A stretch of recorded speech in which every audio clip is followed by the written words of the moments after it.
একটা থ্রেড মানে একটা নতুন সুতো ও নতুন প্যাকেট বের করে ওর থ্রেডিং করে দিতে হবে।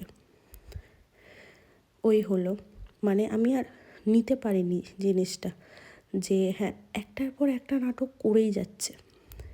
এবার বলছে পিছন দিকে আমার চুলটা কেটে দিতে হবে ফ্রিতে, সামনের দিকে চুলটা আমি টাকা দিচ্ছি সেই জন্য ফ্রিতে নাকি এই চুলটা কেটে দিতে হবে। এইসব মহিলাকে আমি কি করি বলো তো? ফ্রিতে আজকাল কি হয়?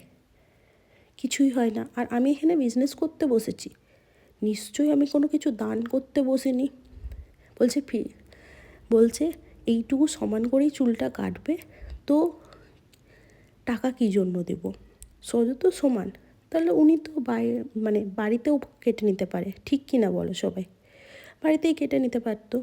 না, বাড়িতে কাটবে না, উনি পার্লারে এসেই কাটবে, কিন্তু টাকা দিতে চায় না। মানে এত বিরক্তকর মহিলা আমি কোনো দিন দেখিনি, অসহ্যকর, মানে এত বিচ্ছি।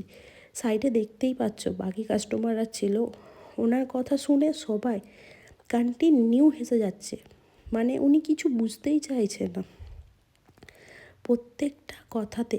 মানে বাকি আর একটা কাকিমা ছিল ওই সাইডে চেয়ারে বসে, উনিও মানে বেরোবার টাইমে উনি বলে গেছে মনে হচ্ছে পাগল আছে, এক কথায়।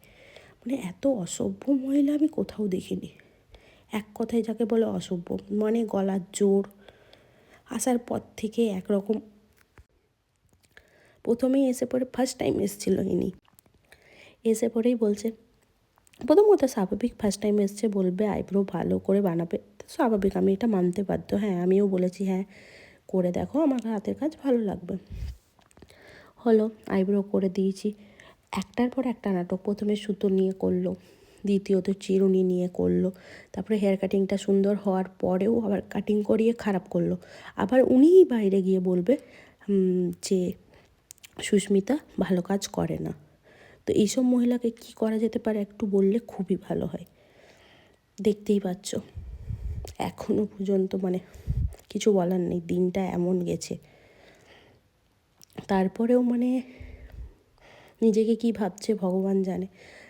ওই দেখো টাকা দিয়ে দিয়েছি, তারপরেও উনি বুঝতে পারছে না যে কত টাকা দিয়েছি, হিসাব করে হিসাবই করতে পারছিল না।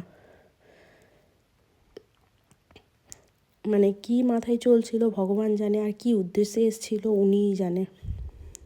জানি বাইরে গিয়ে ও আমার নামে, বলতে গেলে উনি আমার নামে বদনাম করবে, আমি ওটাকে বদনাম ভাবি না, আমি নিজেকে ভাবি ওটাকে কি বলতো ফ্রিতে অ্যাডভার্টাইজমেন্ট।